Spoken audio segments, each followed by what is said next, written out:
Welcome to the Ringer Fantasy Football Show. My name is Danny Heifetz. I am joined by Danny Kelly and not Craig Rollback. Craig is on vacation, so So instead, we're going to have a special guest. We're going to have Mina Kimes is going to join us to go over preseason of week 1. And we had a great time. She makes fun of DK and the league. And then also we talk about a bunch of dumb stuff in Gilded Age. And also she tells an embarrassing story about the National Honor Society. And that was great. But yeah, preseason, it's both completely meaningless, but we are able to see certain players. Like every now and then you catch a glimpse and you're like, oh, well, that guy is definitely an NFL player, right, DK? Yeah, there are moments where, that's all you have to see on a guy, and you're basically like, he's legit. He's going to be really good in the NFL. It's really fun to see rookies in uniform for the first time and kind of see how they do. It's fun to see some of the quarterbacks that have moved teams. There's stuff you can figure out about preseason football. I kind of like preseason football, even though you just don't watch the second half of games, and you're fine. There you go. Yeah, so here we go. We're going to go ahead and just tell you about all the stuff that doesn't matter. There you go. Right. Great pitch. All right, we're going to get to all that. We're going to get to Mina Kimes. But first, quick break. This episode of the Ringer Fantasy Football Show is presented by Hyundai. Get into the Hyundai Getaway sales event and get away with a deal so right it almost feels wrong. You can get huge savings on their adventure-ready SUVs like the Hyundai Santa Fe and Santa Fe Hybrid models. Or go all-electric and choose from America's most awarded EV lineup like the Breakthrough Ioniq 5 or Ioniq 6. Visit HyundaiUSA.com or call 562-314-4603 for details. Offers end September 2nd, 2025. All right, now we are joined by Mina Kimes from ESPN. You can find her on ESPN literally every day, basically, and then also your show, Mina Kimes Show featuring Lenny. And I think ostensibly, Mina accepted this invite here today to talk about preseason week 1 winners and losers. But I know, in reality, Mina, you probably accepted this to just shit talk DK for the league that you're in, the fantasy league you're in with him, where I think you kick his ass every year. It is interesting. You waited to have me back on until Danny finally eliminated me. I mostly just complain about the platform that we use. How long has this Dynasty League been going, Danny? Oh, probably like 6 or 7 years now, I'd say. I still don't know how to use it. I still don't understand how the waiver wire works. I still don't understand. The app is always, it's like an app from like 1995 or something. Is it My Fantasy League? The Craigslist of fantasy apps. Yeah. It's the only the only one DK knows how to use. I like the app doesn't even work on newer phones. I like it. It's great. Yeah. Every time I swear to God, every time I open the app on my phone, it's like gives me bugs or something. Like it freezes my phone. There's like pop-up ads coming out of nowhere. It's like when you're trying to watch a football game using, a sketchy streaming site off of Reddit, and you have to close 2 windows at exactly the right time and then spin around in one place. It's fine. You know what? Despite not knowing how to use the app, despite not understanding the waiver system, my team has been a juggernaut for... I think I've been to the playoffs every year, Danny. I've never missed the playoffs. It's frustrating, actually, every year that your team is so good, and yet you still ask me, like, you're like, how do I log into this? I don't know what's going on every year. I know. I think she's I'm just doing also in it a league to troll with you in the same platform, and I also just don't. I have to open it only from a browser on my phone. I can't do the app, and then also it's. The only good news is that since AOL is not going to do dial-up internet anymore, like they just discontinued that platform is probably going to go under. They probably don't think it'll be supported. MFL as a competitive advantage for me because I know how to use the website, and so we're never leaving. We're never leaving the site. That's why. I think I went on the web. I had to use my browser, Danny, like you, and I think I was the least active on the waivers purely because I don't know how to use it, not because I don't want to be active. I'm a little worried about my team. It's an aging roster. We're kind of all in every year. We're like the Rams. Although the Rams not so much anymore. I only have 1 active quarterback unless Spencer Rattler wins the job. Oh yeah, Derek Carr retired. 2 quarterback league. Derek Carr retired. Jared Goff is my quarterback though, which is great. And then I have Saquon and Derrick Henry. So that helps. Yeah, you know what? There's nothing like having Saquon and Derrick Henry, depending on Spencer Rattler for relevance. That's a nice formula.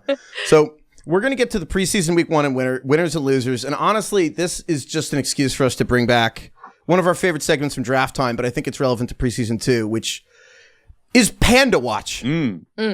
But I need DK to say You want me to do it? it? Yeah, just set me up. Set me up a little bit better there. Oh yeah, you're right. Sorry. Dude, you can. Now we go to a special report from Danny Kelly. Panda Watch. But literally the Anchorman bit though, where they just throw to Paul Rudd, and then every time he's like trying to report the panda, and the panda is like not there for like 2 seconds. That's us with the preseason, where we're trying to talk about the preseason players, and then Patrick Mahomes goes out and throws one pass for 1 yard for 1 touchdown, and then leaves the Jason game. Brownlee. Yeah, of all and people, then we try to have. What's his name? Yeah.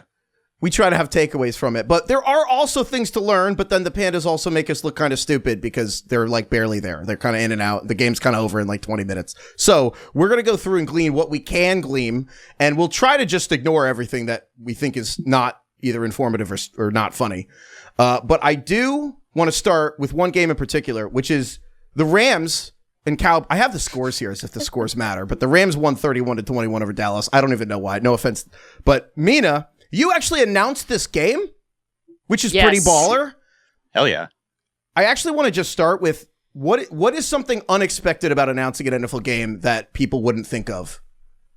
Well, the Rams preseason, Sean McVay famously doesn't play anyone. So that is... That's you at the Rams starters. Yeah, it's a little unique. You're really... you have to learn the identities of players and facts about them that most people haven't heard of. There always ends up being like a few guys though who do make the roster and then end up being surprising contributors. Last year it was Jordan Whittington who became the Rams like wide receiver 3, 4, and then Omar Spates was their starting linebacker. He was undrafted. So watch preseason football; it matters. But for fantasy purposes, I think probably the only relevant thing is like. Blake Corum finally getting some run, although McVay never plays his rookie running backs. They drafted another one this year. But I was actually surprised to see Corum out there, honestly. I thought, because again, he doesn't play starters. Blake Corum's obviously the running back 2 in that offense, but I didn't think he would play that much, and he played quite a bit. You think that's because they just don't have any other guys right now, or is it just I was like, is this a good thing for Corum or is this a bad thing for Corum that he's playing so much? I couldn't quite figure out. This is like kind of what you have to do with the preseason stuff. But I thought overall he probably looked a little bit better than Jarquez Hunter right off the bat. What did you think? Yeah, it's like usually a bad thing for a play, like in terms of thinking about them in a starting role. But I think with Corum, a big part of the reason why he didn't get a lot of run last year, why rookies never do, is McVay basically asks one back to do everything. Mm-hmm. And so pass protections are really important. Kyren Williams is one of the best pass protecting backs in the entire NFL. Can he catch passes? Can you count on him in different situations? So I think they really wanted to get a good look at Corum. I mean, they just paid Kyren, but I think there is an understanding that maybe you want to cut down on his reps a little. He got the most snaps of any back in the NFL last year. Like he got like 86% of the Rams. So I think they might, I would be really hesitate to call it a committee, but I think they would like to see Corum at least eat into that a bit, keep him fresh. Yeah. The other thing from this game, so DK, just going to spoil this, but your wife's 40th birthday was over the weekend, so you were kind of offline on Sunday. Yeah. So DK actually did not see. I'm just going to read the headline from ESPN, and I want Mina to explain what happened. It says, Lamb in street garb, trucked by ref, then flagged. DK has no idea what I was talking about. I mentioned this to him. He was like, what happened to CeeDee Lamb? Will you please explain this, Mina? Yeah, we had no idea in the booth what the hell was going on, because there was like, I think the Rams had some sort of penalty, just like a procedural thing. And then there was another flag thrown, and people were like, I thought one of the Cowboys players had like taunted a ref or something, the way they were talking, and we couldn't see in the booth that Lamb had gotten drilled in the back, which was kind of... We're just not doing phrasing anymore? I was like, oh no, that was kind of frightening on the sideline. The ref just ran into him. I mean, oh wait, I think I did see this. Was he like celebrating down the sideline or whatever, and the ref just ran into him, kind of like trying to chase down destroyed him, a pass down the field or whatever? Oh, okay, yeah. Destroyed him. And I have to say, I've never said this in my entire life, but I knew this. My football experience seemed more relevant than CeeDee Lamb, because the difference is when I played high school football, I was on the sideline all the time. You knew not to. I think CeeDee Lamb's not used to playing. He's not used to being on the sideline on offense. So you can't stand there. And everyone's like, oh, you threw the flag. Yeah, you can't stand where the refs are running. Right. But he got drilled. Like, honestly, it's the hardest I've ever seen him hit. Yeah. Yeah, like in the back, and he kind of like his back curved into like the comma shape. It was terrifying. I mean, we already knew he was okay, but I'm always surprised players don't get hit more by refs and vice versa. Generally, I agree. The refs are surprisingly agile, but yeah. So other than this, DK, I'm gonna. You mentioned Stetson Bennett being good. I won't even. I'm not even gonna give this. I want Mina's take on this. Because Stetson Bennett has yet to look good prior to Sunday. I watched the replay today. I thought he looked pretty good. I thought he looked decent, at least like confident running the offense, decisive more or less. Yeah, I think he had like a couple bad plays, but overall, I was like, oh, this is a little bit more impressive than I was expecting. It was by far his best preseason performance. Yeah. But the bar was not super high because he's played a lot. I mean, McVay doesn't even play Jimmy Garoppolo. Just makes your life so easy. So it's a lot of Stetson Bennett. He's played, I think he's had 4 preseason starts now. And I think prior to this week had 3 touchdowns to 8 interceptions. So it had been a pretty rough couple of years. This was definitely the most comfortable, accurate he's ever looked. It helped too that on the other side of the field, Joe Milton, the Cowboys backup, was launching like bazookas into the stands. I was interested in watching him because he's got a cannon. We've all seen the viral clips of him like sitting on his like one leg and throwing the ball 80 yards, throwing oranges like 100 yards. The or whatever. orange, yeah, and then he won that game that forces the Patriots to lose the first overall pick. The Cowboys traded a 5th for him, but it was tough watch, man. Like it felt like Rookie of the Year or something. There was he missed one. Really is. His arm is making that noise, like the elastic noise. Yes. Henry Rowan-Gartner. There was one ball that was like the guy was wide open. I think it was like on somebody on a crosser, and he overshot him. So the guy, again, it would have been like a massive play. The ball just went like 15 over his head. And I'm still like very green at calling games and not so polished. And I just spat out, "Oh Lord," like really loudly, and I felt bad about that. But it was crazy, like crazy inaccurate. I talked to Joe Milton a couple of years ago at the Senior Bowl because he had one of those throws where like. People ducked. It went past the sideline. People ducked, and it hit the brick wall at the stadium and like made a sound. And I'm like, that on the far hash. I'm like, that is hard to do. Like I hear the ball in the brick wall. So I asked him about it later, and I said, "Have you ever injured someone while throwing a ball?" And he got like really mad at me, and he was like, "That's kind of offensive, bro. You think that like I'm gonna?" Well, actually, I guess I did break a couple different dudes' fingers, and I guess I have multiple times. Doesn't really. It was pretty funny, but yeah. So Joe Milton, honestly, mostly his legacy is Bill Simmons will literally never forget that he cost them the number 1 pick in the Patriots for this year's draft. So yeah, that game's really funny. It's really cool that you announced the game, Mina. And honestly, please never stop saying "Oh Lord" when Joe Milton almost decapitates someone. Oh Lord. Okay. I want to get to some of these I want to start with the rookies, the rookie pandas, if you will, because it is cool to see them in the uniforms for the first time, playing on the game and playing on the field. So, DK, of all the rookies in preseason, who do you think impressed the most of all the pandas? He was the biggest winner preseason on the rookie class. Scale of most text messages I received about a certain player, definitely Travion Henderson from the Patriots. I mean, look, he took the opening kickoff 100 yards. This was his first time in an NFL uniform, and he took it 100 yards for a touchdown. Like, love that. He has so much juice, so explosive. Was a big part of the reason I loved him so much coming out. But then obviously he showed that he was good in the passing game. I think again he's going to be trusted. I think from the get go in pass pro. Going to be a big part of their offense. Like you go back through the years, Josh McDaniels' offenses always kind of utilize the running backs in the passing game. That might be more of like a Brady thing, but I think it'll probably still be applicable here. But I don't know. He just looked great, and he's getting so much buzz in camp before this too. So I just think he is among all the rookies. He's maybe one of the top guys I'm excited about. I feel like you got more text about Torrey Horton, who's that's true. Seahawks. Yes, that's 5th rounder. Don't lie. Torrey Horton, first ballot Hall of Famer. Yeah, that's true. That's very true. I don't know if we were getting that deep into the rookies, but he actually looked awesome. He looks like the Homer Seattle thing is going to start already. Great, we're doing this. How much do you guys buy into the everybody loves him at camp? Like when you start hearing that from the reporters and I think it means a lot. I think there's a couple layers to it. There's the fans are the beginning. The fan excitement can be either complete miss or sometimes disinformation or just legitimate buzz and you don't know it. It's like Case and Williams.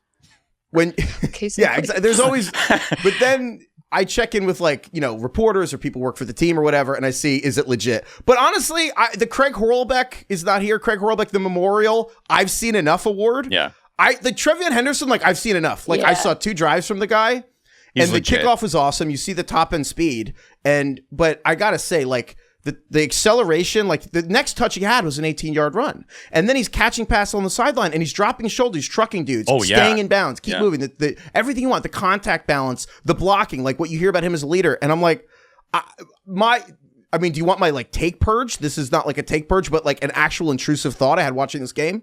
I was like, Trevion Henderson looks like Marshall Faulk. Relax. I know.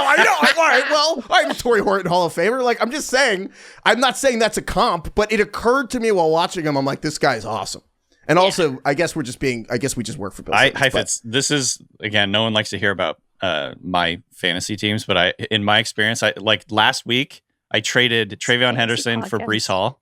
Why did you do that? Trevion Henderson goes out and has the most electric opening weekend or whatever preseason, and then Breece Hall, everyone's panicking about Breece Hall because of Braylon Allen. Yeah, and I'm like, immediate regret. What am I doing? It's also classic. You kind of forgot that you love Trevion Henderson, and we just did a whole episode that's going to run through this week about take players you like. You love Trevion Henderson. I know, I love Trevion Henderson. I actually had him ranked over Omar and Hampton in my draft guide. And I'm like, I don't know. Why'd you do it? Because it was a stupid. We were in the middle of a draft. I'm like, okay, fine, let's do it. It was with Jackson. Hot when I said that. It was with Jackson, of course, our friend Jackson, and he just. Wait, has our draft started? This is a different league, Mina. We're in a bunch of different leagues together. DK's toxic trait was during COVID. He did a dynasty draft every week for a year, so he has 40 fantasy teams. That was how I coped with it. Yeah. So, okay, I think Henderson's legit. I just feel like he's such a clear NFL player. I've seen enough. Yeah. The other one, this is now you guys did the Seahawks. Yes, homer thing. time. What, you guys want to just talk Seahawks? You want to just do the Seahawks? It was the ultimate Seahawks homer opportunity because it was Seahawks-Raiders. It was Pete Carroll, Geno Smith walking in. I mean, I don't know. I mean, Mina, what do you want to do first? Do you want to do actual thoughts, or do you want to do Geno Smith walking in and just doing double middle fingers to the Seahawks fans? That was the only takeaway I had from that game, really. It wasn't really. Right. I mean, the Seahawks played their backups. I think you saw the Seahawks defensive depth is really good. The Seahawks defense is going to be extremely good, I think. The Raiders, I'm not panicking at all about Genty, but I did watch the first couple of series and come out a little bit concerned about the Raiders offensive line, which I feel like I already probably should have been more concerned about, but they reshuffled it a bit on the inside, and Genty had only one drive, I think, with Colton Miller as their starting left tackle, and then they replaced some of the starters, but it didn't look great against the Seahawks backups, the Raiders run blocking, which was pretty atrocious last year. So I got a little bit but I think, got to pump the brakes a little bit on any panic there. 3 carries for a -1 yards is that's a little disconcerting. It is. It's one of those where I think after Saquon and Derrick Henry had a combined 4,000 plus yards from scrimmage last season, no one wanted to be like, well, you can't take a running back in the top 10 because Ashton Genty is just epic. And every single week I watched him college football. I'm like, this is the most amazing player I've ever seen. And then you watch the preseason game where he gets a -1 yards and you're like, oh yeah, maybe matters. Yeah, maybe he played at Boise State and not Alabama. Maybe that's going to end up mattering. I don't know. It's one game, but it was. Are you actually concerned, DK, that we were wrong on Genty? No. It's not about Genty, though. Are you concerned about the Raiders' offensive line? I'm concerned that on your show, Mina, I put forth Pete Carroll as a favorite for the offense or for the Coach of the Year award. Now I'm like, maybe that's not. Yeah, the Raiders' defense. That was the other. I guess that was the bigger takeaway from the game. Yeah. Is the Raiders' defense is really not great. Got over my skis on that one, but yeah. I will say, though, I think for the Seahawks, though, I do think the defense under Mike Macdonald year 2 is going to be way better. I know that there wasn't a ton of starters going on in that game, but I do just think that's the kind of system where year 1 or year 2 is going to be way better. By the way, about the sign.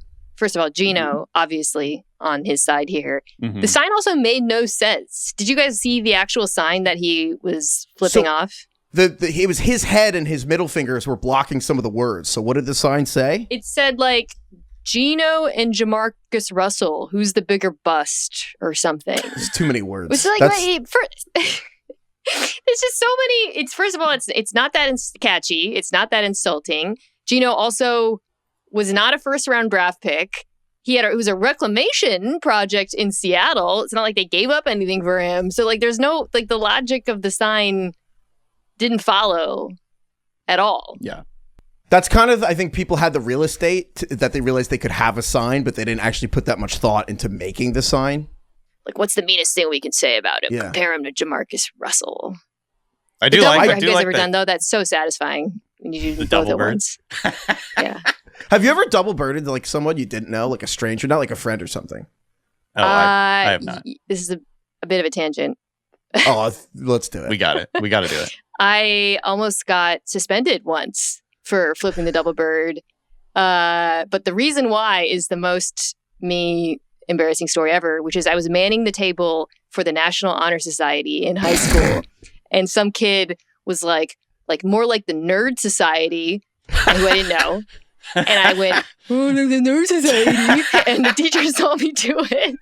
And I got in trouble. I got sent to the principal's office. That's classic. And I got in school, and then I like made up a bunch of excuses to get out of it. What did you say? I said that no proof.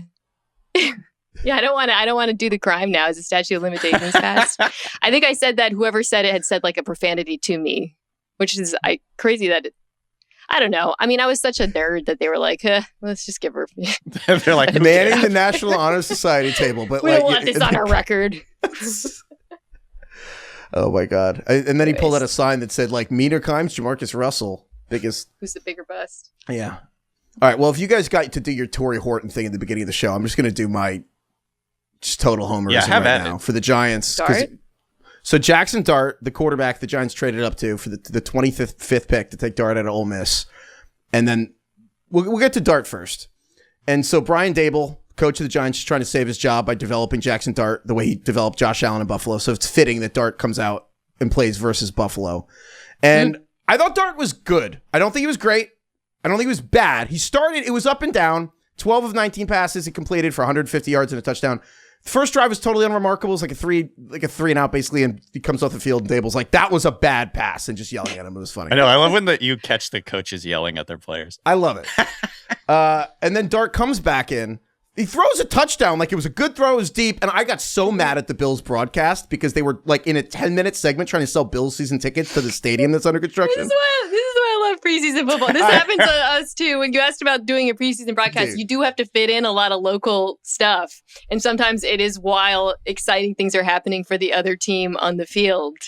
And you're like, oh, and that was an interception. So back to the dog pound brought to you by Kibbles and Bits. There were so many of those this weekend when I was just rewatching all these games. It was like the local broadcast is talking to the GM of the team or whoever, like doing some interview, and they're like, oh, we've got a touchdown in the background here. Oh, like anyway. Jackson Dart was a first, like it's not like Stetson Bennett. No offense to Stetson Bennett's fine. Like it was the first round pick from one of the teams as a quarterback in his first preseason game ever. Yeah. And he threw a touchdown. They were like, all right, well, you know what? The great thing about the stadium is we want to give the opportunity for current season ticket holders to get back into the next building we want you, if you've been part of our past, to be. And they came back from the break and they'd clearly gotten the note and they were like, man, what a throw that was by Dart. Sorry, we didn't really talk about that. Anyway, he looked all right. I'm biased though. So sure. Well, yeah. What did just a little. Well, DK, we'll start with you. And what did you think of Jackson Dart? I mean, I think I had the same reaction as you. It was that touchdown throw was a good throw. I saw somebody talking on Twitter about how he told them he models his game after Jalen Hurts. And I was like, I can kind of see that, like he's really good at those deep sideline passes, aggressive down the field, but kind of still probably needs to like clean up some of the other stuff, the footwork, all that. And the way that they could utilize him as a runner, he'd look good. He looked athletic on that one. I don't know if it was a design keeper or just a scramble, but he looked like he picked up like 10 or 15 yards on a run. They ran like a draw. I think it was a draw at one point. I think you're right. Yeah. So I don't know. Maybe there's like a poor man's version of Jalen Hurts there. But I thought I didn't think he looked bad. I'll put it that way. I thought he was pretty poised, and he obviously made that really nice touchdown throw. Obviously have to feel overall positive about the performance. I wasn't like jumping out of my seat or anything like that. Like Jackson Dart is the next great thing, but positive overall first game. Yeah. I just jumped out of my seat to yell at the Bills announcers. I love that you're getting pissed at the broadcast. I was so mad. The Giants touchdown. I did want to see the touchdown. You're right. I don't care. Obviously, I'm not a Giants fan, but I during the broadcast I was like, show it again. Like especially what I wanted to see it because he got walloped. And which I thought was maybe the most impressive thing about the throw is that he stood in the pocket and took a really big hit, but you couldn't see it because there's no replay. And then the NFL posted it. That's what he did in college, though. He was really good at standing in a pocket, under pressure, taking hits. And you saw I think athleticism was one of the things I was most surprised about watching him as a draft prospect. And you saw that too. I mean, for me though, he was kind of like secondary to Abdul Carter. Oh, yeah. This game. Oh, yeah. Well, I mean, it was only like, 6 snaps or something. But Carter was working against one of the best left tackles in the NFL in Deion Dawkins. So that was like a true barometer moment. And oh, boy, he looked fast. Dude, like, Giants, my jaw dropped at one point. Giants fans are freaking out. So Abdul Carter, the number 3 pick in the draft, fell to the Giants at number 3. Out of Penn State. He's like Micah Parsons copy paste. And I know that on one level, people are like, oh, you're not supposed to helmet scout, blah, blah, blah. Well, you know what? If he goes to the school because Micah Parsons went there and then wears the 11 because Micah Parsons wore it and then plays a position because Micah Parsons played it, you know what? And you know what? He looked like Micah Parsons. 3 snaps. First 3 snaps, he had 3 pass pressures. And the one that I love wasn't just, as you said, beating Deion Dawkins, like a real left tackle, not some backup. Like Nick Bonito for the Broncos crushed this weekend. Oh, my God. He was playing the back. He wasn't playing Trent Williams. Like, he was a backup in. Abdul Carter was actually going in starting left tackle. But then on 3rd and long, they did what the Cowboys do with Micah Parsons, where it's, we joke, we call it DK a free end, and they move him inside to guard. And I'm like, if that is the Giants, like, I am going to get hyperbolic now. I'm not saying the Giants are going to win the Super Bowl. I know that's insane. I'm not saying that. However, I will say this. Every Giants team that has ever won the Super Bowl, all 4 times, the defensive line looked like this, where it's like Abdul Carter looks like in a year or 2, he could be a top 5 pass rusher. But then you're like, Brian Burns is a number 2. Like, Brian Burns would be one of the better number 2 pass rushers in the league. And then the best defensive lineman on the team is Dexter Lawrence in the middle. I mean, you pointed out last week, he's the most double team player in the league. So if Dexter Lawrence is getting double teams in the middle, and the other guy on 3rd and long is Abdul Carter with Kayvon Thibodeau and Brian Burns on the edge, I'm like, this actually might be the best defensive line in the entire league. I don't think it's outside the realm of possibility at all. I think that they're going to face a lot of quick passes. I think teams are going to run the ball a lot on them. So it's going to come down to whether or not the linebackers can step up, the corners can tackle. But yeah, I mean, and also whether or not, they don't fall behind on offense to the point where teams can just run on them. But yeah, they absolutely have the kind of defensive line that can take over games. And it's not speculation because, Carter's a rookie, but they have, Lawrence and Burns have already been there. Thibodeau, too, I feel like people are too hard on him. He hasn't really lived up to the 5th overall pick, but he's a good player. He's really good against the run. So, yeah, it's a nasty group.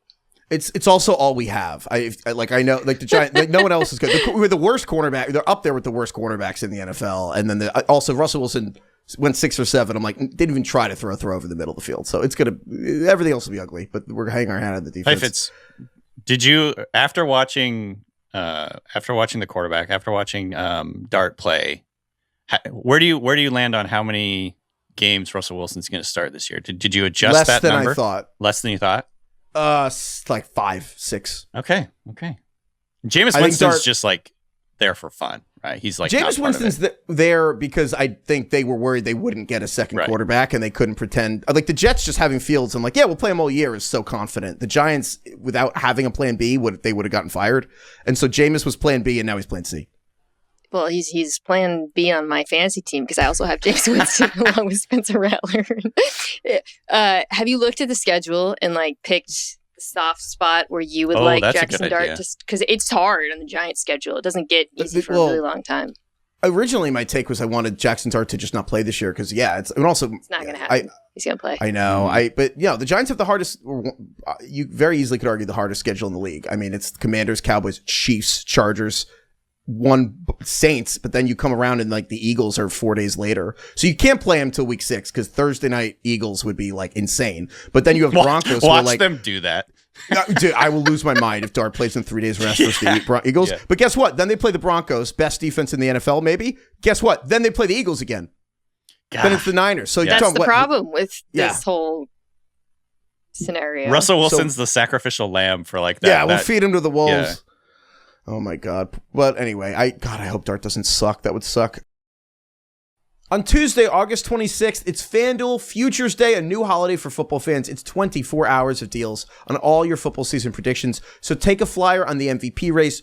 We like Brock Purdy and the 49ers 28-1 or so. I just think that the Niners are like this universal team that everyone thinks is going to like go back to the playoffs, and they have the easiest schedule in the league. So I think Brock Purdy and MVP is 28-1 is pretty good value. Crown your champion in August. Super Bowl winner. Honestly, it's hard for me to think about Eagles, Ravens going back again. I just think those are the teams to me. Like the Bills are picking up all these injuries. Like maybe you want to buy in the Chiefs, but I just think Eagles, Ravens. It's a little lame to pick up the Eagles to win again, but I just think the Eagles are going to win the NFC again. I just feel like that's such a better value than trying to pick like some random AFC team when we just know Bills, Ravens, Chiefs, they're all going to go through the gauntlet. You can also parlay your division winner dark horses. Mark your calendars. This is your day for your hunches, your hot takes, your calls, and your odds. Visit the FanDuel app today and start planning your future bets now because Futures Day is one day and one day only. FanDuel, play your game. Must be 21 plus and present in select states or 18 plus and present in D.C., Kentucky, or Wyoming. Gambling problem? Call 1-800-GAMBLER or visit rg-help.com. Call 1-888-789-7777 or visit ccpg.org/chat in Connecticut. Other quarterbacks, though. Mina, so you watched this Titans game, and I'm curious, how did you think Cam Ward played? I thought he played well. It was like a little bit of a tough start, and you saw like a little bit of jitters and a little bit of bailing. But I think at the second drive, he really settled down. When he throws it quickly, it looks excellent. And you saw this in college too. He's got like cool arm talent. He can, throw from different angles. I think he's a great RPO quarterback. And I thought like, once he settled down and was let's call it what it is. Once he locked in on Calvin Ridley, things looked pretty good. From a fantasy perspective, that was my takeaway from watching Cam Ward. Calvin Ridley's going to be his guy. It might be the only one he really trusts. Mm-hmm. But I thought his placement on a couple of those throws to Ridley were really nice. The deep over where he had him and, Ridley was he was facing man coverage. I thought was really well placed. The timing was excellent. So like I came out of it pretty optimistic. I thought the Titans offensive line looked decent as well. I think if I have one concern, it's just, okay, the receiving group outside of Ridley is pretty thin. And I thought that showed up a bit. Yeah, it was horrific. So, Cam Ward, obviously number one pick out of Miami, went to Tennessee. The Bucs won this game 29-7. I don't know why I keep saying the scores of the game. I wrote them down, but I'm like, just as if the scores matter. I don't know what I'm doing. But yeah, DK, did anything jump out to you about Cam Ward? I agree with Mina. Calvin Ridley, we have him 56th, I think, in our fantasy rankings, and we're high on him. And I'm like, I watched the game and I was like, I want to move higher again. That was the big takeaway, I think, obviously, other than, Ward, like Mina said, he kind of has like a low, he can kind of do like the low side release a little bit if he wants to, and has a quick release. So that was definitely apparent. I thought it was funny seeing Tyler Lockett playing out there. He was, I think he's going to be a big part of their plans, which on one hand, it's like, it's good to have, I think, a couple veterans who are going to be where they're supposed to be at the time when they're supposed to be there. Like that will be good. But obviously, if Tyler Lockett is your true number 2, that's kind of concerning for the overall offense.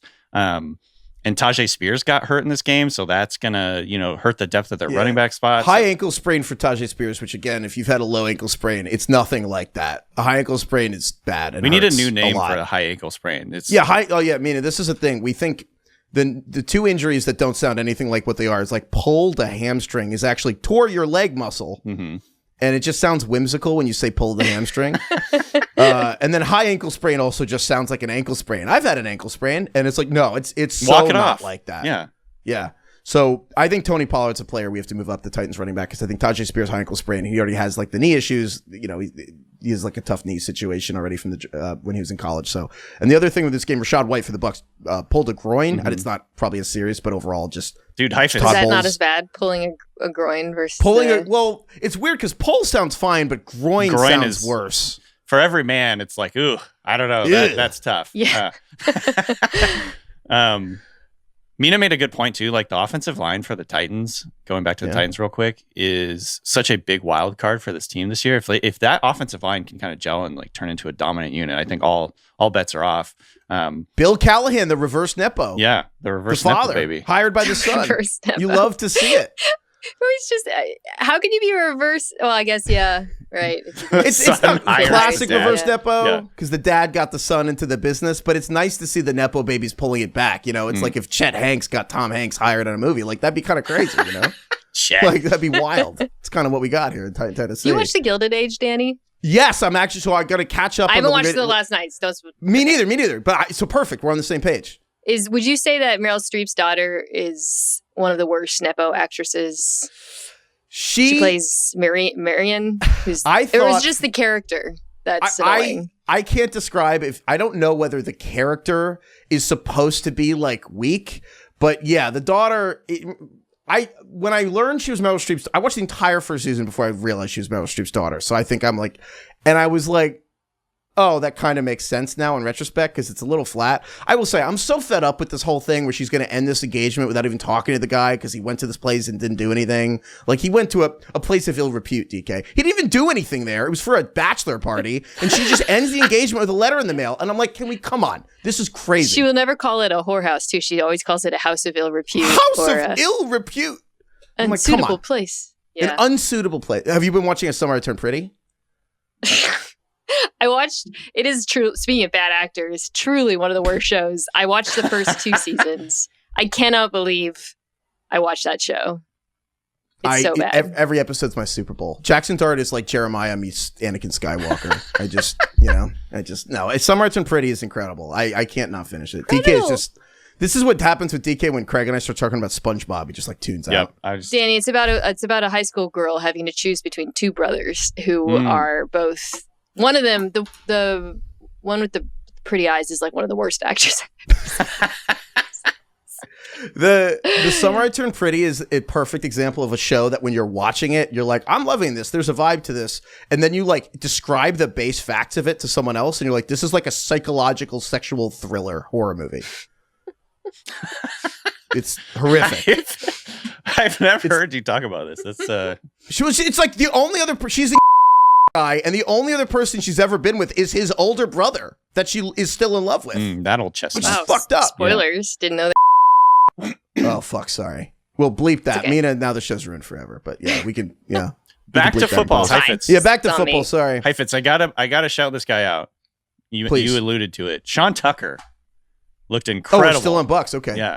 Sean Tucker. He always looks incredible. He's Whenever awesome. he gets a chance, you're always like, Todd he's Bowles one keeps where I talking feel about Sean like Tucker. you want him to be good just so that people can do the fantasy names. Sean Tucker must die. Yeah. But yeah. I don't know if he's actually good or if it's just that the Bucs offensive line is so good. Right. It's always. That's a great. We'll remember that in week 8 when Sean Tucker has more fantasy points than Ashton Genty. You know, we'll keep that in mind. DK, another rookie winner from preseason that stood out to you. And I'm gonna practice doing this whole name because I know he does. His mom has mentioned that he doesn't like being called Tet McMillan. Tetaroa McMillan. I know. This is a tough one. Yeah. Tet's so easy T-Mac. to say. We'll just say T-Mac. T-Mac was out there, looked great. There was one play in the end zone where I think he just didn't get his head around quite quick enough. And that I think is a tribute to, Bryce Young being really decisive, throwing with anticipation. But so he could have had an even bigger day. But I think Tet McMillan looked really solid out there, caught a pass down the sideline, kind of like over his shoulder. Got open early on in his routes on a couple other plays. So I think the connection is there with Bryce Young already. So that is looking really exciting from the Panthers' point of view. That he's out there. He looks like it's the Craig thing. I've seen enough. I feel like he's gonna be a good player this year for them.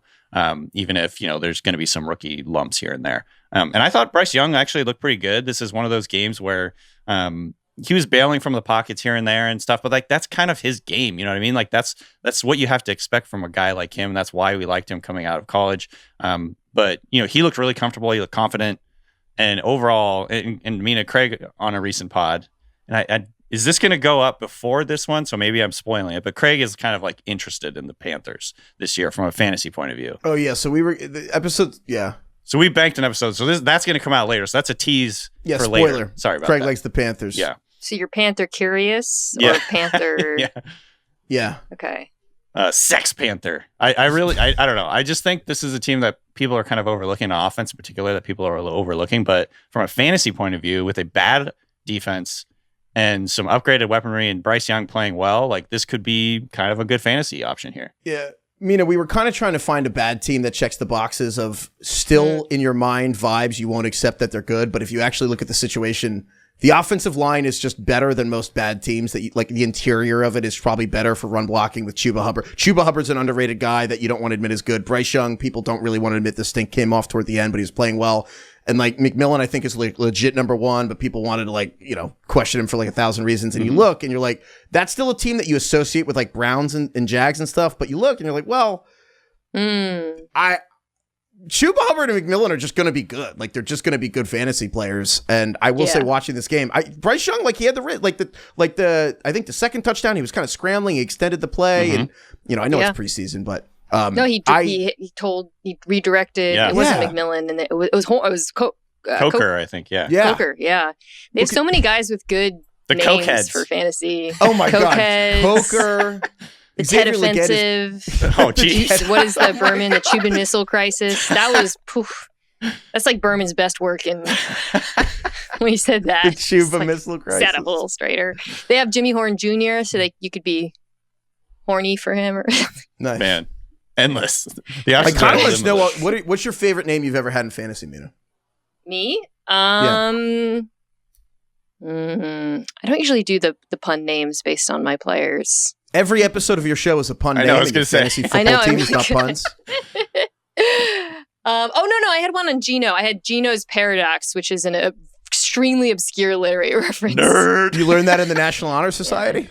Geno's. Yeah. What was I going to say about the Panthers? The thing about the Panthers, though, is the defense is still really not great. Right. As long as that's they're why not we like them for fantasy, though. We're like Kirkland brand Bengals because they'll have to be in shootouts every week because the defense is still going to suck. Yeah. Remember, it's fantasy football, Mina, so the actual outcomes of games is irrelevant. I don't know. Yeah, stop saying the score, Heifetz. Yeah, that's the problem. Is I'm saying the score. I'm throwing her off. I will say I still want to be in a fantasy league where if you lose the game, you get 0 points on your players. I still kind of want to do that kind of league. I saw people talking about that. Heifetz. So the Bengals, winning actually matters. Yeah, your stats, if the Bengals, Joe Burrow throws for 400 yards, they lose the game. Joe Burrow gets a 0. I still kind of want to play with that one year. The other part from this game... It's crazy. I know. I just think you should root for your players to win the game. The Panthers, the only thing from this Panthers-Browns game that I want to mention is that Shedeur Sanders played so much of this game because Joe Flacco's, geriatric. And then Kenny Pickett and Dylan Gabriel with his hamstring injury. So Shedeur played a lot. And I feel like if you saw the highlights on Instagram, you're like, wow, Shedeur Sanders played awesome. And you just see the highlights of the 2 touchdowns and him doing the wrist thing and in the celebrations. And then you watch the game and you're like, he was all over the place.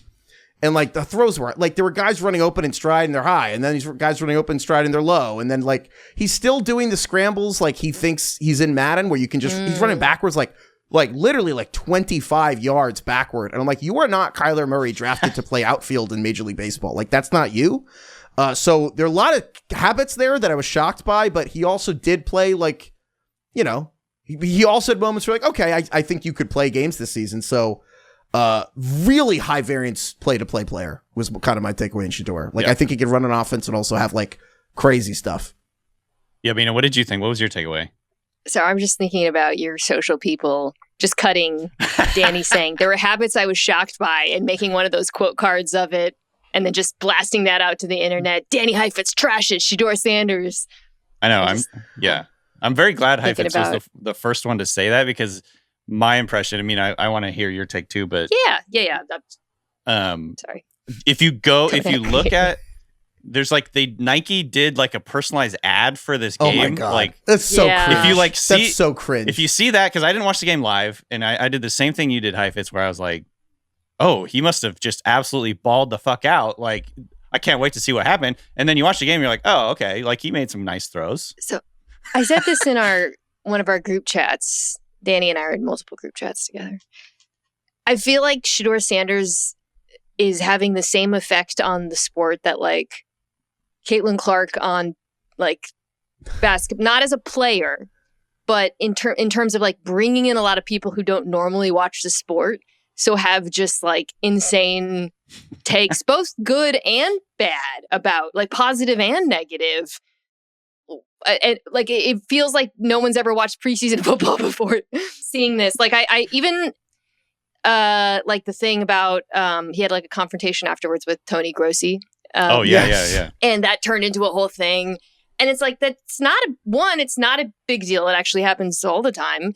2, Tony Grossi, like, for those who don't know, famously beefs with players. Do you remember, like, him and Baker Mayfield, like, notoriously got into it? Yeah. So this is not a Shedeur-specific phenomena.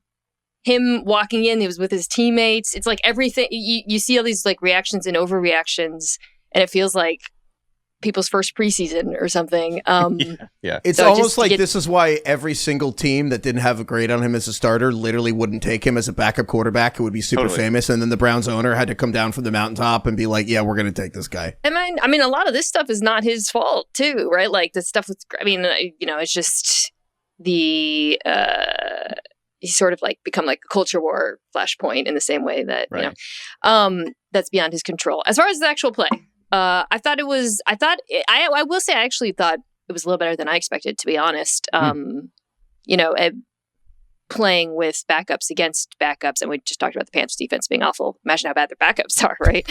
For the most part. These guys can't play for the defense that gave up the most points in NFL history last year. Yeah, it's not great. I thought, obviously he had a few moments where he bailed on pockets like he did in college, and he was able to outrun in certain moments these backups. He will not be able to outrun like real NFL starters. But then I also thought, he flashed like the accuracy that I liked, especially throwing over the middle of the field, which I thought was a real strength of his in college and is really important in Kevin Stefanski's offense. There was probably my favorite throw of his was when they were like kind of backed up near their own end zone, and instead of bailing on the pocket, he took a little step to his right and then just ripped a dig. I can't remember which player it was to. But I thought that was a really impressive throw. I thought the touchdown was like a really nice layered throw.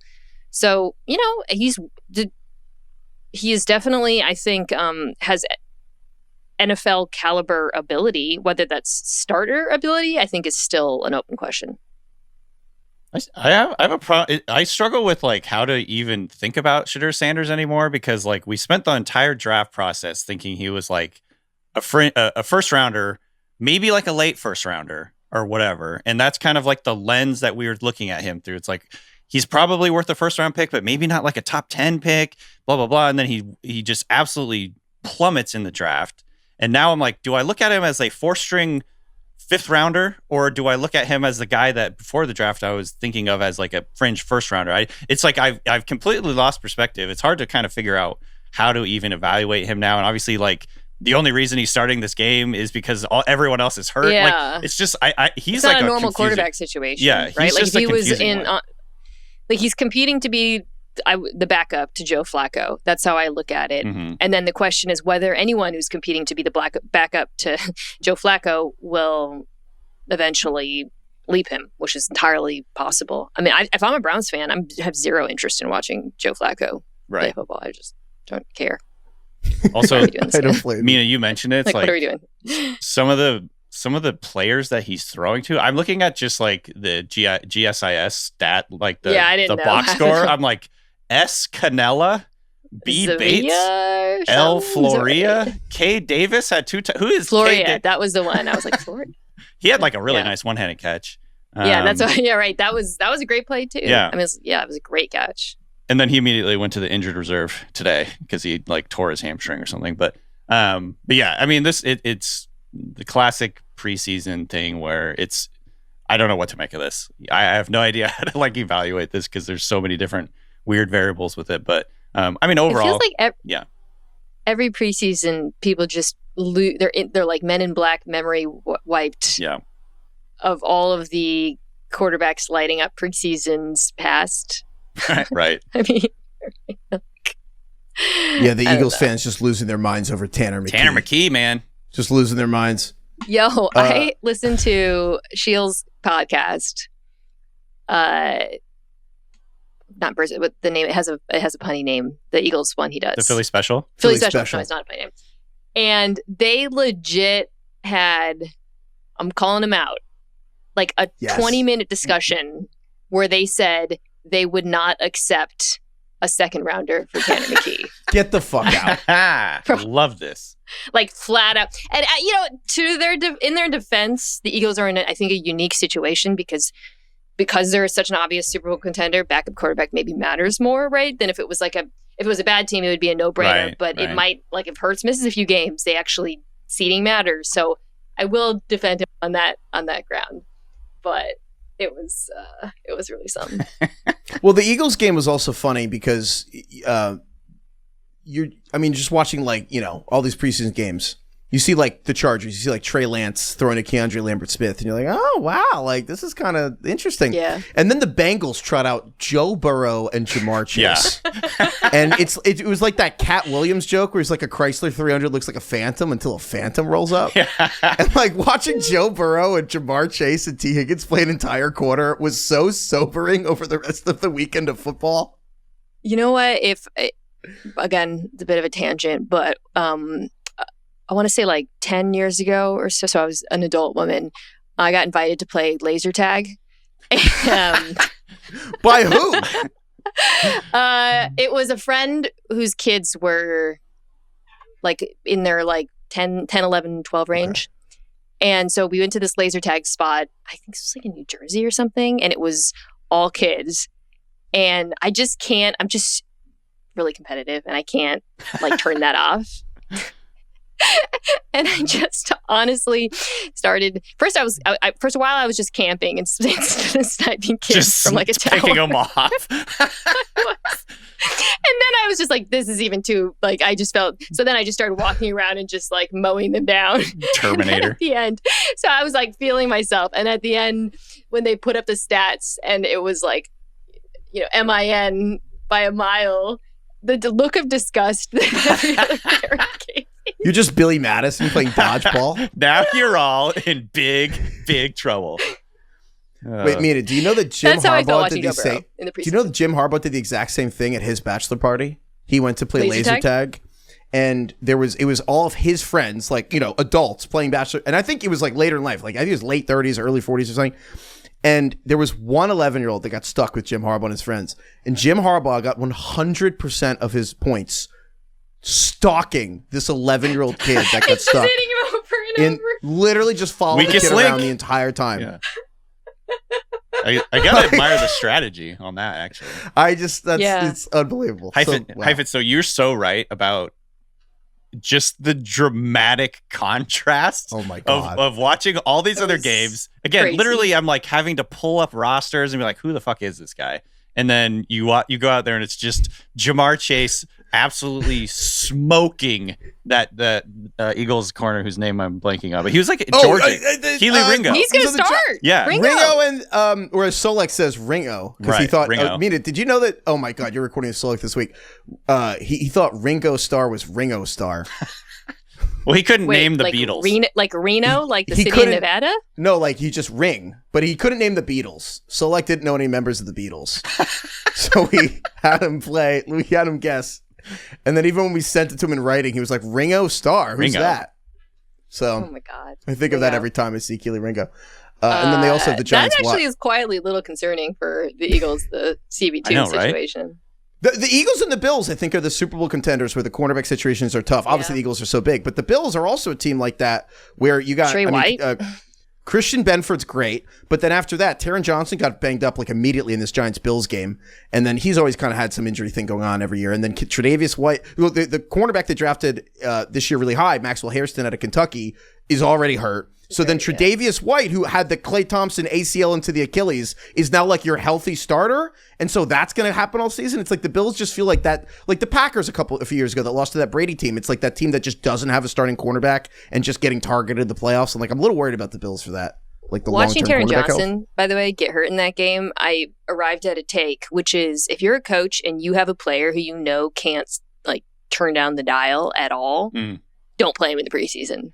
Yeah. Like, Taron Johnson was like hit on. He was like diving. I was like, no, like you're too important to be trying this hard. Yeah, make a business decision. Yeah. Yeah, make I feel a like you have to know decision. that. Yeah, Oh my, that's why Kyron Williams doesn't play. Just wants it too bad. All right, one last rookie here I want to hit, which is just Travis Hunter. We talked about Cam Ward. We talked about Abdul Carter. Travis Hunter played. He did play both ways in Jacksonville. I mean, I've been obsessed with Travis Hunter. I'm obsessed with the fact that this is happening. I can't believe it. And I will say it was a little underwhelming. He played with the first team offense like almost entirely. He got a couple third down short of the stick snaps. It wasn't amazing. Second team defense, it wasn't that amazing. I actually think he was completely and utterly overshadowed by the Jaguars kicker making a 70-yard field goal. Cam Little made a 70-yard field goal. The record is 66. He made a 70-yard field goal. Damn. I thought this was crazy. Maybe no one else cares. It was like, it would have been good from, I feel like even, that was, I looked this up. His longest last year was 59. So this I feel like this is not that fluky. But it kind of changes things. Yes. Are you overstating that? Like knowing your kicker can bang it from 65 plus yards? Just get to midfield. I think the August heat in Jacksonville, the heat, probably makes it easier, but the fact that you're not at elevation like in Denver or somewhere makes it like harder. But I will say that I think what's crazy is a 70-yard field goal is from your 47-yard line. And we haven't talked about this on the show, DK, but the touchback this year goes to the 35. Oh, right. They moved it up to get more touchbacks. Right. So if you think about that, he just hit a 70-yard, it would have been good from 73. So what that means in theory is if the Jaguars get a touchback, they're one first down from field goal range, which you're not going to probably try that in the middle of the game because if you miss a 70-yard kick, they get the ball right there. But at the end of every single half, the Jaguars need like a first down to get a field goal. That's kind of crazy to think about. Yeah. And like the Aubrey, all these guys, like the touchback moving up to the 35, there's a lot of implications to this. I also think it's weird that if you kick a ball out of bounds, like 20 years ago, touchback was 20, but if you kick it out of bounds, the penalty was to go to the 40. Flash forward, the touchback's the 35 and the penalty for kicking it out of bounds at the 40. So I think they're going to do a lot of weird stuff in the corners and like there's a lot of weird implications to this with the think it's going to work, this year. Which is to say, like, I think that the intention of it is going to pay off in getting more teams to actually return. Like this came up during our game.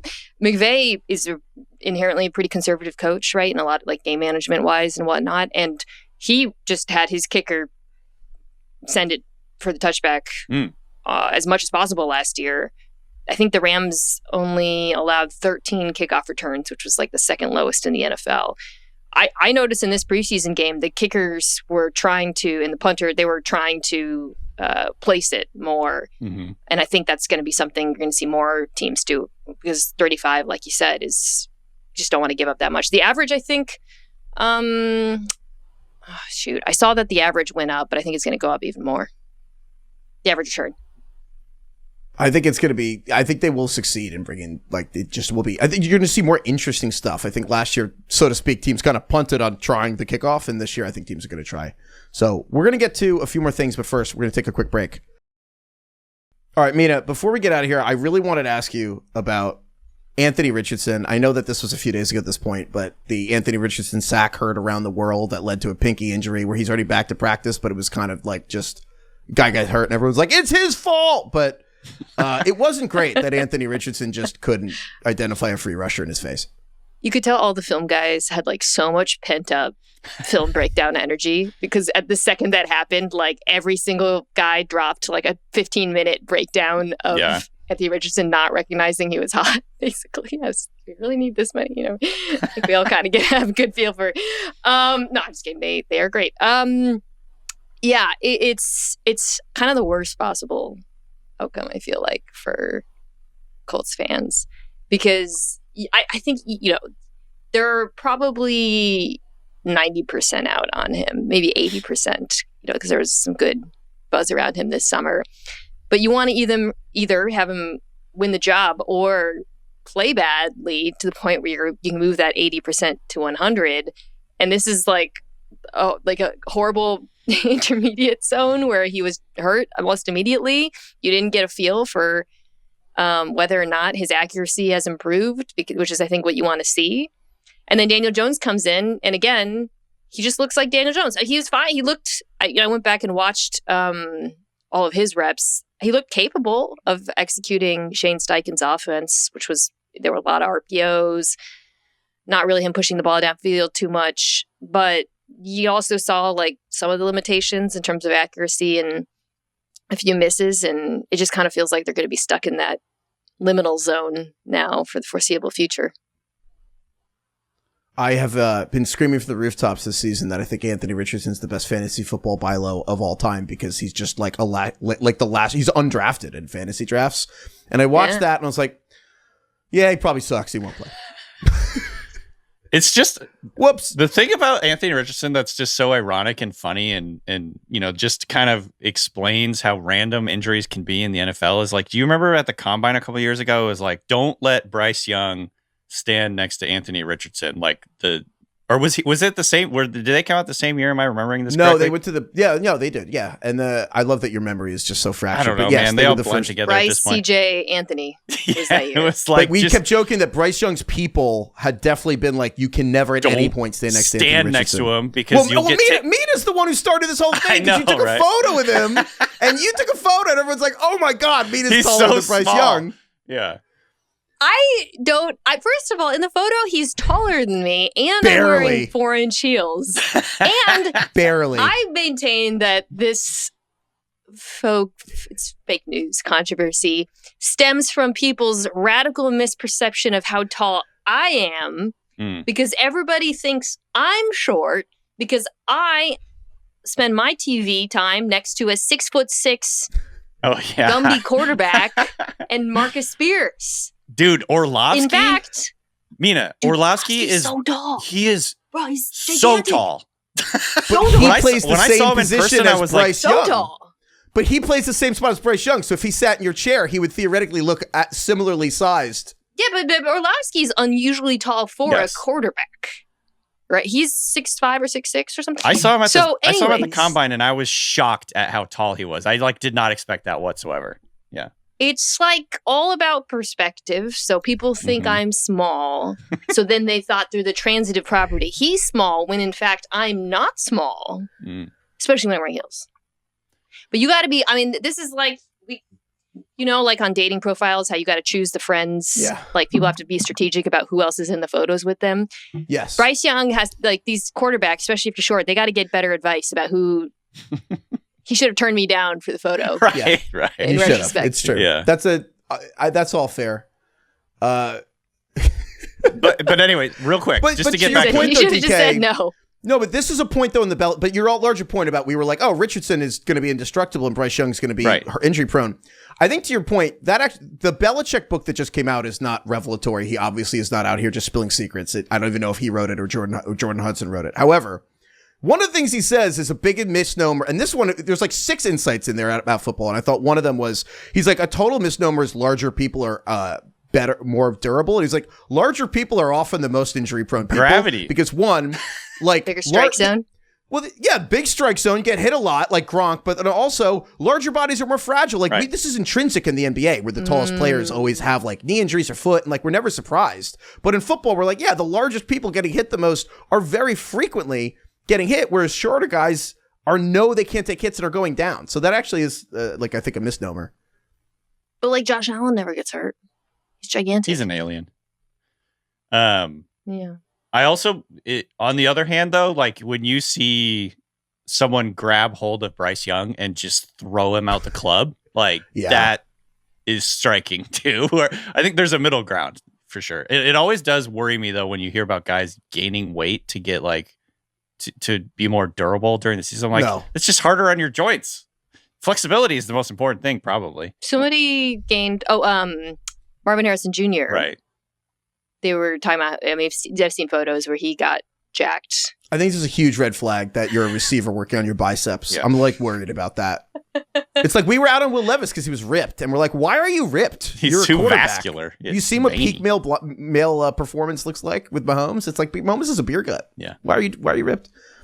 The last thing I want to ask you before you get out of here, Mina, this is a total judgment. This is mean. This is harsh, but I got the ick that Tua played in the preseason game versus the Bears, and Caleb Williams did not. Is that Caleb Williams didn't play in the preseason, and Tua did. You get the? Oh, I thought you got the ick regarding Tua because you were like, "Ugh, preseason." Okay, so to both ways. Okay, but mostly that Tua's on the field and Caleb's not. Just gave me the ick. For both, okay. But mostly Caleb. Mostly Caleb not playing. What are you so afraid of, Caleb? Bothered me. Yeah. Coward. I mean, but I feel like that's more about Ben Johnson, right? We're learning a little bit about him, and that doesn't. Well, the whole thing with some coaches play him and some don't. Usually, a lot of guys who have connections to McVay are similar to him in their approach, which is to not play anyone. I felt better watching Bryce play this year after he didn't play last year.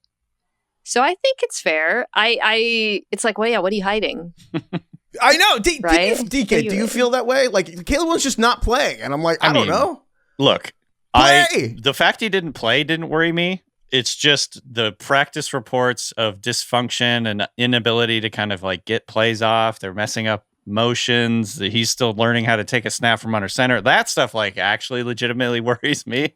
Maybe like put that all together and you're like, he could probably use the reps. That is kind of worrisome. Do you feel, Danny, like you're being like catfished, right? Like, because you're only seeing clips that are carefully selected. You're like, how about we FaceTime? Oh, I can't FaceTime tonight. Yes. You know, I got something going on. My Wi-Fi's spotty, but we'll definitely meet. It's like all these spam texts I'm getting now. It's like now spam text, hey, on my way home from some area code I've never heard of. And you know what I mean? Like that's how I'm starting to feel like maybe this isn't even a real person here. I don't know. Oh my God. Mina, thank you so much for joining us. I appreciate being very generous with your time.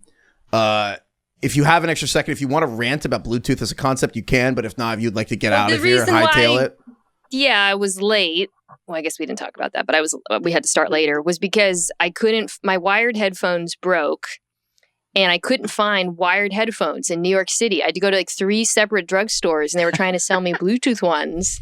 And I kept, and these cashiers were like looking at me like I was some boomer because I wanted wired headphones. Yeah. And it's not for Aaron Rodgers reasons. I just don't like trying to pair things. There's just nothing more frustrating to me in life than when you cannot pair, especially like if you're recording a podcast, you have a microphone, a computer, there's all these different parts, and it's really hard to get them all on the same page together.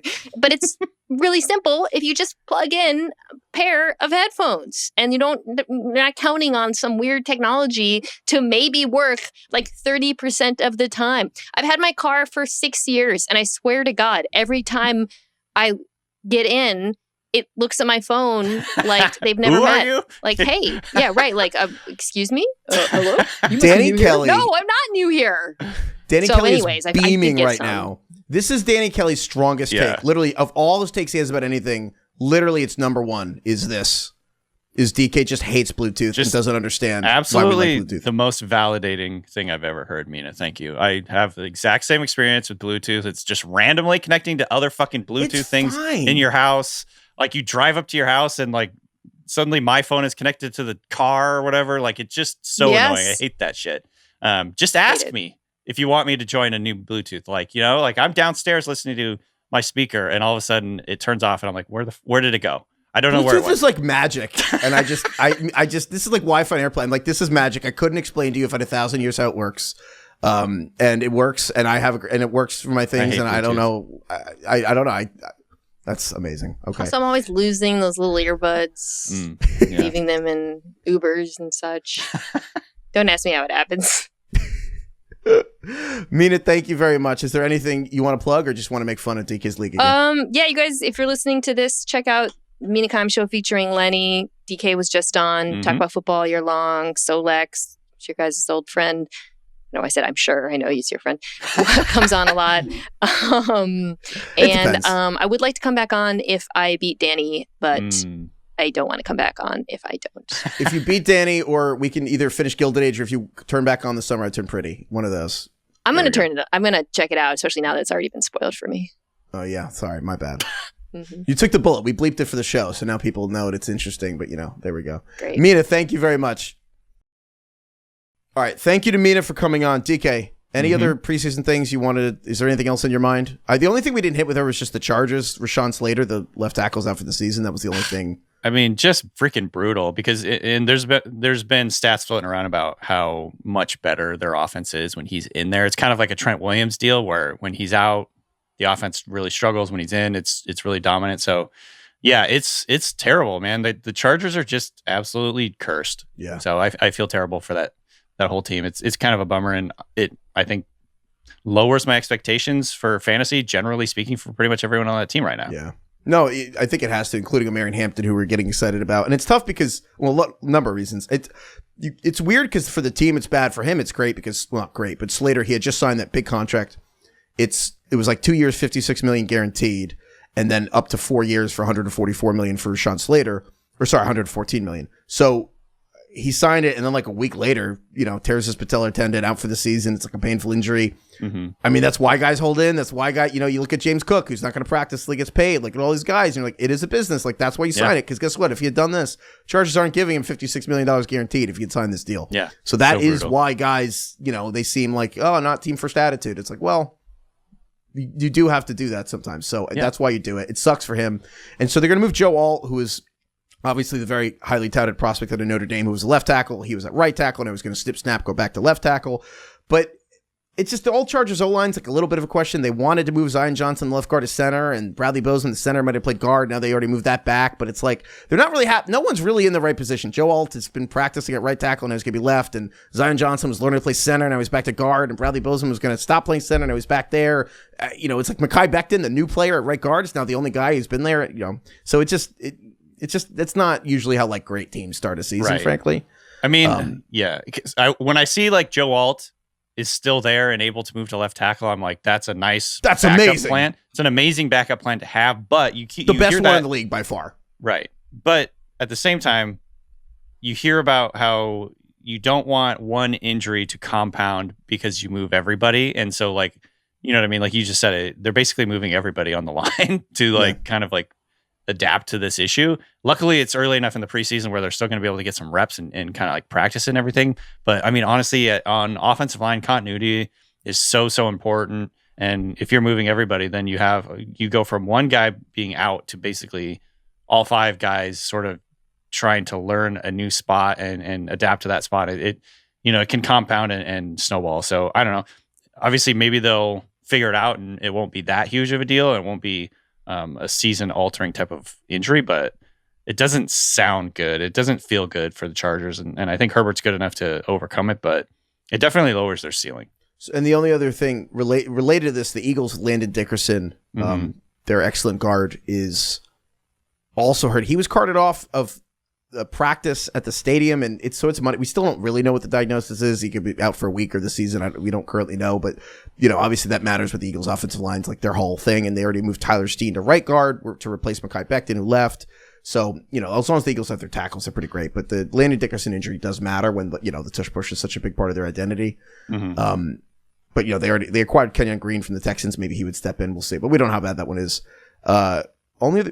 There's a ton of stuff we didn't hit. I don't know. It was like J.J. McCarthy for the Vikings played, but I'm like, he played like 6 snaps. It was mostly just seeing him. He's a true panda, Yeah. Just seeing it was McCarthy nice. play. It was cool to see him on the field. I thought he looked pretty sharp. He moves. I was pretty impressed overall. But yeah, like you said, it was a very small sample. So hopefully we'll get to see a little bit more of him this preseason. I don't know how they're going to end up playing it off, but I don't know. I watched that and I was pretty impressed. So maybe arrow up a little bit for J.J. McCarthy, even though it was a 1 series, I believe. Yeah. Yeah, we'll get to that. The only other thing I wanted to notice is I wanted to shout out Dan Campbell and Raheem Morris, the coach of the Lions and Falcons, for a classy and creative ending to the Lions-Falcons game where a horrific situation happened. Where basically the first play of the fourth quarter, basically Maurice Norris, who's a defensive back for the Lions. He was like motionless on the field. He was ambulanced off. It was horrific. It was not quite Damar Hamlin where they're doing the paddles on his chest for his heart on the field. It wasn't quite that, but it was a very scary situation. Very scary, and the players were not going to be able to continue. And Dan Campbell and Raheem Morris during the break kind of agreed on something where they snapped the ball. 20 minutes later, they snapped the ball, and the 11 players on each side of the field, on each team, linked arms, and the quarterback just held the ball, and they were just going to have a 15-minute play. They were let the clock go. Just going to sit there. They were in a prayer circle, and they were just going to let the clock go for 15 minutes and then eventually 8 minutes in, the league called down and was to Sean Hockley, and was the game's over. So call it. And I wanted to watch this because I had heard about it, but I wanted to go watch the thing because I wasn't watching it live. And on NFL, the replay, the NFL has scraped this from the game. It goes from 50-minute mark to 7 in the game. They scraped the 6 minutes of the NFL players kind of just sitting there we will not finish this game. And I just wanted to note that for the record, that they scraped that. They deleted that. And I've never seen that. It is weird. Yeah, it's weird. Just wanted to note it. Okay. We have a couple episodes coming later this week. We recorded them in advance where Craig is on vacation this week, but we recorded stuff with Craig. Lessons from last season that we want to remember for this year. It's our memento tattoos. If you guys have been following, we do that every year. So that's going to be the next couple episodes. And then after that, we're going to be at 4 episodes a week till it is the playoffs, basically. Game Super time. Bowl. Yeah. Yeah. So it is absolutely it's game. Yeah, it is. It is go time. We are for fantasy, ramping up. It is crazy how quickly this always happens every year. But yeah, the season's basically almost here. We got real football coming up in a few weeks. Yeah. So, okay. Thank you to everyone listening. Thank you to Mina for coming on. Thank you, DK. Thank you. Craig's here in spirit. Thank you, Kai. Thank you, Carlos. Thank you, Austin. Thank you, Ronak. Yeah. Check out Mina's show, the Mina Kimes show with Lenny. Thank you to everyone for emailing in. ringerfantasyfootball@gmail.com. We still need punishment ideas. Thank you, Lord. Thank you, Dua Lipa. Dua Lipa. Did you see me? Heifetz is sending videos on Instagram of Dua Lipa splitting the G. Apparently, she nailed it. Well, she sold out 5 stadiums in a row somewhere in Dublin or something, and so she split the G. She split the G perfectly in the Guinness. Is there nothing she can't do? No, just saying. Amazing. Multi-talented artist. Yeah. That is impressive, though. I don't know if people saw this, but I tried to split the G when we went to Chicago for our live show, and it went horrifically. Yeah. It's actually a little bit harder than you think. I'm always one beat. I'm always one beat off. That's the Craig's going to be crushed. You said Dua Lipa without him here. I know. Sorry. Well, this is in remembrance of Craig, who is on vacation. Yeah. We've also done it 5 times, so. I know. It's fine. It's fine. Whatever. Goodbye, everyone.